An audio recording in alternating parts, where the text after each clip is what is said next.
And now viewers, a heavy fog has engulfed Delhi and parts of NCR, bringing visibility down to dangerously low levels. And at the same time, air quality across the region has worsened significantly, with the several areas now recording severe AQI levels, which is above 400.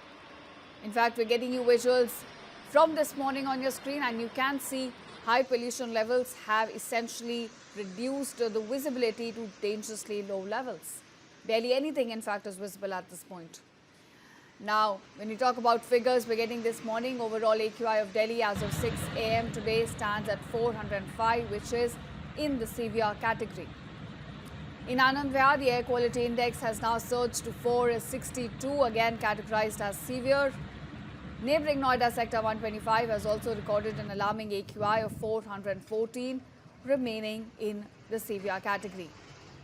Now viewers, in Delhi's border areas, Wazirpur again has recorded an AQI of 444, while Chandni Chowk stands at 426, both under severe pollution levels. But Padganj has also touched 434, adding to the growing concern.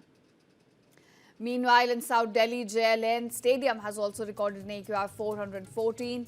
City Fort, meanwhile, stands at 428, both in the severe range again.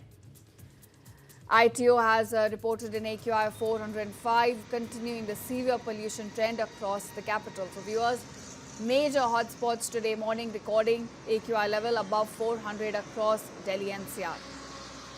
So in the view of the dense fog and the severe cold, a major decision has now been taken regarding schools in Gautam Budh Nagar, and on the directions of district administration, the district basic education officer of Gautam Budh Nagar has now issued an order declaring holidays in all board-recognized schools across the district.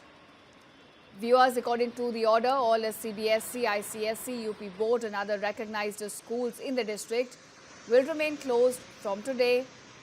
In fact, that's 29th of December to about 1st of January, and this is for classes nursery until 12th.